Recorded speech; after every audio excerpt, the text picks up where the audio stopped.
Movie की शुरुआत होती है और हम बारात के एक काफिले को देखते हैं जो कि बड़ी ही धूमधाम से दुल्हन को अपने टाउन में ले जा रहे हैं। ये शादी फॉस्को नाम के एक आदमी ने एना नाम की एक सिंगल मदर से की है, क्योंकि दोनों ही लोगों के पिछले पार्टनर्स की डेथ हो चुकी है। एना की एक बेटी भी है जिसका नाम सैंटिना है। वो भी एना के साथ अपने नए घर जा रही है। आगे हम देखते हैं कि शादी की खुशी में फॉस्को ने अपने टाउन के लोगों के लिए एक शानदार लंच पार्टी रखी है। पार्टी में दूसरी औरतें एना को लेकर तरह तरह की बातें बना रही हैं कि उसकी एक बेटी होने के बावजूद वो कितनी खूबसूरत है और क्या बेड में भी वो उतनी ही अच्छी होगी, वगैरह वगैरह। दूसरी तरफ हम देखते हैं कि कुछ औरतें एना को लेकर जितना जलन महसूस कर रही होती हैं, वहीं कुछ मर्द अपने ऊपर अफसोस कर रहे थे कि उनके पास एना जैसी खूबसूरत बीवी क्यों नहीं है। ये सब देखकर फॉस्को काफी खुश था, क्योंकि सब लोग उसी पर ध्यान दे रहे थे। इसके बाद फैमिली फोटो के लिए फॉस्को अपने बेटे लिवियो को बुलाता है, जिसे देखकर समझ आ रहा था कि वह इस शादी से खुश नहीं है। फोटो लेने के बाद रात में जब फॉस्को एना के साथ सुहागरात मनाने की तैयारी कर रहा था, तभी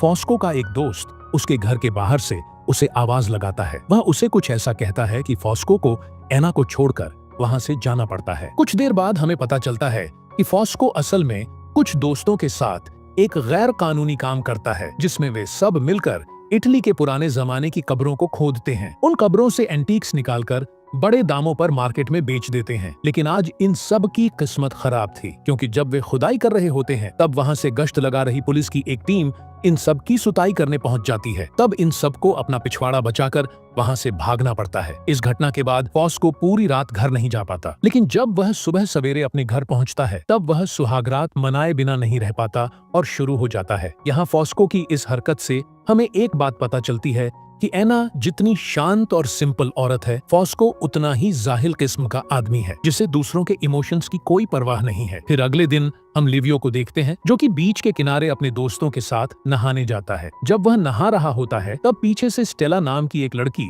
लिवियो की स्कूटी में एक लव लेटर फंसाकर चली जाती है। स्टेला लिवियो को बहुत पसंद करती है, मगर एक पागल लड़की होने के कारण लिवियो उससे कोई रिश्ता नहीं रखना चाहता, इसलिए वो लव लेटर को फाड़ कर फेंक देता है। आगे हम देखते हैं कि फॉस्को एना के साथ हनीमून मनाने के लिए पेरिस गया हुआ है। यहाँ टाउन में बस उन्हीं के चर्चे चल रहे हैं। शाम के दौरान जब सारे आदमी हंसी मजाक करने के लिए इकट्ठा होते हैं, तब वे सारे लोग यही बातें कर रहे होते हैं कि फॉस्को हनीमून पर रात से सुबह तक बस बिस्तर गर्म कर रहा होगा और शायद वह दोपहर में भी ओवर टाइम कर रहा होगा। कुछ दूर पर मौजूद लिवियो भी ये सब बातें सुन रहा होता है। उसे लगता है कि अब उसका परिवार टाउन में बस एक मजाक बनकर रह गया है। जिसके कुछ दिन बाद हम देखते हैं कि फॉस्को और एना हनीमून मनाकर लौट आते हैं और यहाँ फॉस्को नोटिस करता है कि उसकी बहन फर्नांडा और एना की बेटी सैंटिना उन्हें वेलकम करने के लिए मौजूद हैं, मगर उसका बेटा लिवियो उन दोनों के वेलकम के लिए नहीं आया। जिसके कुछ दिन बाद फॉस्को लिवियो को अपने पास बुलाता है और बॉक्सेस को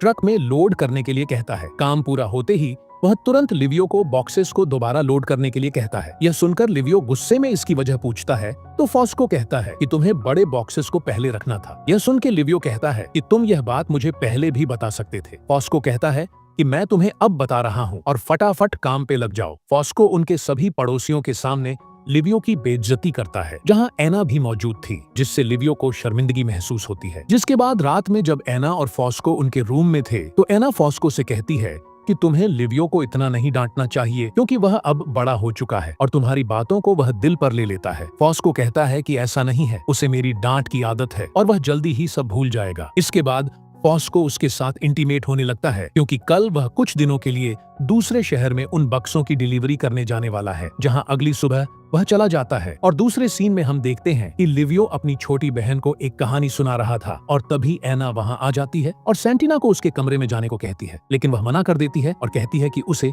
लिवियो के साथ ही सोना है। ये देखकर एना खुश हो जाती है कि अब उन दोनों के बीच सौतेले जैसा कुछ नहीं रहा है और उनकी बॉन्डिंग काफी अच्छी हो गई है। जिसके कुछ दिन बाद फॉस्को वापस आता है और फिर रात में एना और सैंटिना के साथ एक पार्टी में जाता है, जहां एक औरत गाना गा रही थी। यहाँ फॉस्को का ध्यान तो उस गाने में था, लेकिन वहां आए सभी लड़के एना के रसीले संतरों को देखकर काफी खुश हो रहे थे। जब तक फॉस्को को इस बात का पता लगता है, तब तक सभी लड़कों ने अपनी आंखों से अपनी तमन्ना पूरी कर ली होती है। इसके बाद अगले दिन जब एक पेड़ के नीचे बैठकर लिवियो और एना प्यार और रोमांस की बातें कर रहे थे, तभी फॉस्को वहां आ जाता है और अपनी जाहिल बातें शुरू कर देता है, जिससे उन दोनों का माहौल खराब हो जाता है। जहां प्यार के नाम पर फॉस्को को सिर्फ बेडरूम याद आता है। यह सब सुन के एना और लिवियो वहां से चले जाते हैं। इसके बाद रात में फॉस्को और उसके साथियों को एक कब्र में से एक रेयर एंटीक टुकड़ा मिलता है जिसमें काफी हीरे जड़े हुए थे और फॉस्को के हिसाब से इसकी कीमत मार्केट में लाखों की है। जहां यह बात वह एना को बताता है और एना इस बारे में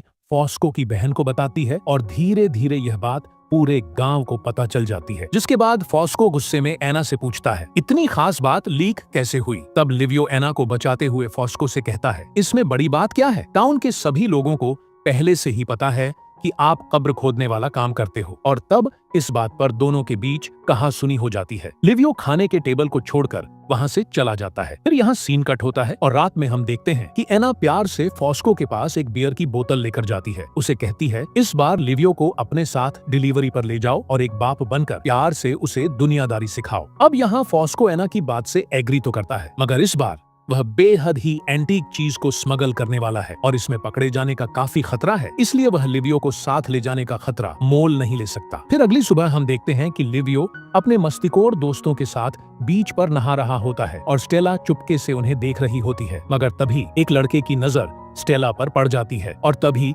वे सब अपने अपने हथियार स्टेला को दिखाने लगते हैं, लेकिन स्टेला वहां से भाग जाती है। इसके बाद हम देखते हैं कि इस बार फॉस्को की गैर मौजूदगी में एना और लिवियो के बीच काफी अच्छी बातचीत होने लगती है और वो दोनों एक फ्रेंड की तरह एक दूसरे के साथ ज्यादा टाइम स्पेंड करने लगते हैं। मगर तभी कुछ दिनों बाद खबर आती है कि एंटीक स्मगलिंग के दौरान पुलिस ने फॉस्को को गिरफ्तार कर लिया है। इस खबर को सुनकर एना तुरंत लिवियो के साथ फॉस्को से मिलने के लिए जाती है। हालांकि हालात की गंभीरता के बावजूद फॉस्को शांत और कॉन्फिडेंट रहता है। वो उन्हें चिंता न करने को कहता है और भरोसा दिलाता है कि वह सब संभाल लेगा। लेकिन एना खुद कुछ करने की ठान लेती है और उसे छुड़ाने के लिए बड़े बड़े पॉलिटिशियन से कनेक्शंस ढूंढने की कोशिश भी करती है, मगर कुछ हासिल नहीं होता। इतना कुछ करने के बाद भी फॉस्को का एटीट्यूड जाहिल जैसा ही रहता है और वह बेमतलब का कई बार एना पर भी गुस्सा हो जाता है, इसलिए एना का दिल टूट जाता है। इसके बाद हम देखते हैं कि एक दिन लिवियो किचन के सिंक के पास खड़ा होकर अपनी आंख धो रहा होता है और तभी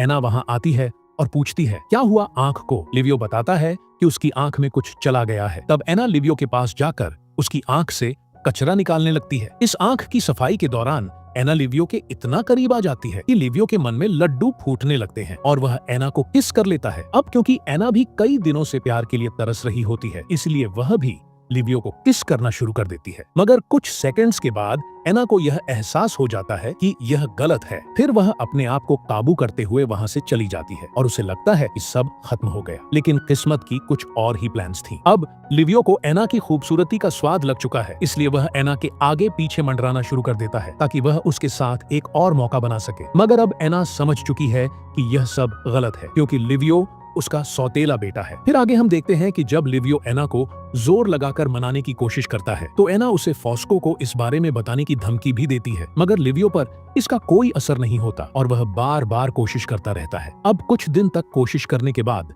लिवियो देखता है कि एना को पाने के उसके सारे दांव पेच फेल हो रहे हैं। तब एना लिवियो को इस बारे में समझाने की कोशिश करती है, मगर लिवियो नहीं सुनता और बेकार की बातें करने लगता है, जिससे एना को गुस्सा आता है और वो लिवियो को एक जोर का तमाचा जड़ देती है। गुस्से से भरा और अपमानित लिवियो वहां से भाग जाता है और अपने दोस्तों के साथ शराब और मौज मस्ती की रात बिताने लगता है। लेकिन तकदीर ने उनके लिए कुछ और ही तय कर रखा था। उस रात लिवियो शराब पीकर और साथ में कुछ चोट खाकर घर में आता है। एना उसे इस हाल में देखकर उसे संभालने की कोशिश करती है, मगर लिवियो उसे साइड में करके अपने कमरे में जाता है। अब लिवियो को गुस्से में इस तरह सुलगता हुआ देखकर एना उसके पास आती है और उसे शांत करने के लिए वह उसका साथ देते हुए अपनी सारी बंदिशों को तोड़ देती है और वह सब कुछ कर लेती है जो वह बहुत दिनों से करना चाहती थी। अब आगे हम देखते हैं कि एना और लिवियो डेली बेसिस पर अपना काम निपटाते रहते हैं और इस तरह वे कई दिन बिता देते हैं। लेकिन एक दिन जब वे किचन में एक दूसरे के साथ अपना डेली का यूजुअल रंगीन कार्यक्रम कर रहे होते हैं, तभी उन्हें अपने स्टोर रूम से एक आवाज सुनाई देती है। तब लिवियो रूम का दरवाजा खोलता है और देखता है कि उसमें स्टेला छुपी हुई है। उसे देखते ही लिवियो की फटकर हाथ में आ जाती है। फिर स्टेला के जाने के बाद लिवियो स्टोर रूम में जाता है और कीहोल से देखने पर पता चलता है कि सामने का हिस्सा बिल्कुल क्लियर दिख रहा है। यह सब जानने के बाद लिवियो को लगता है कि शायद स्टेला ने सब कुछ देख लिया है और वो यह सब बात एना को बताता है। लिवियो साथ में यह भी कहता है कि स्टेला एक पागल लड़की है, अगर वो किसी को हमारे रिलेशन के बारे में बताएगी भी तो कोई भी उस पर यकीन नहीं करेगा। मगर कुछ दिन बाद उनकी यह गलत फहमी दूर हो जाती है, क्योंकि खबर मिलती है कि फॉस्को जेल से छूटकर घर आने वाला है। एना जानती है कि स्टेला की बात पर शायद कोई यकीन करे या न करे, लेकिन अगर स्टेला ने फॉस्को को यह बात बता दी तो वह जरूर इसकी बात पर यकीन करेगा। अब यह सब जानने के बाद एना बहुत घबराती है और मदद के लिए वह फर्नांडा को बुलाती है। अब जब स्टेला और अफेयर वाली सारी बात फर्नांडा को मालूम पड़ती है तब वह एना पर बहुत गुस्सा करती है और साथ ही वह एना को यह भी समझाती है कि किसी भी तरह फॉस्को को यह सब बात पता नहीं चलनी चाहिए। अब आगे हम देखते हैं कि जिस दिन फॉस्को जेल से छूटकर घर आता है उस दिन मोहल्ले में एक वेलकम पार्टी रखी जाती है, जहाँ सारे लोग काफी खुश होते हैं। लेकिन एना, लिवियो और फर्नांडा की फटी पड़ी होती है, क्योंकि वे डरे हुए होते हैं। लेकिन फॉस्को पीकर पूरा टल था और उसका ध्यान किसी पर नहीं जाता। अब ढेर सारी शराब पीने के बाद फॉस्को बीच के किनारे अपनी टंकी खाली करने जाता है, जहां स्टेला उसका इंतजार कर रही होती है और वह फॉस्को को सब कुछ बता देती है। फिर यहाँ सीन कट होता है और आगे हम देखते हैं कि फॉस्को, लिवियो और एना घर पर होते हैं और फॉस्को बहुत नॉर्मल होकर बात कर रहा होता है। फिर फॉस्को एना को ठंडा पानी लाने के लिए नीचे भेज देता है ताकि वह लिवियो से अकेले में बात कर सके। फॉस्को बताता है कि उसे सब कुछ मालूम पड़ चुका है, मगर वो इस छोटी सी जिंदगी को अपने बेटे को कोसते हुए बिताना नहीं चाहता। इसीलिए वह फॉरगेट और फॉरगिव वाली रूल को अपनाकर चलता है और आगे भी चलता रहेगा। इस बात से लिवियो समझ जाता है कि उसे एना और अपने रिश्ते को ताला लगाकर दरिया में फेंकना होगा और ऐसा प्रिटेंड करना होगा कि यह सब कभी हुआ ही नहीं था। इससे परिवार की इमेज और परिवार दोनों बचेंगे। अब ऐसे ही कुछ साल बीत जाते हैं और आगे हम देखते हैं कि लिवियो की शादी एंटोनेला नाम की एक खूबसूरत लड़की से हो रही है। मगर यहाँ लिवियो, फॉस्को और एना की नजर एक दूसरे से बार बार टकरा रही है, जिससे यह पता चलता है कि यह परिवार आज भी अपने पास्ट को भूल नहीं पाया है। फिर सब मिलकर एक फैमिली फोटो लेते हैं और इसी के साथ यह मूवी यहीं पर खत्म हो जाती है।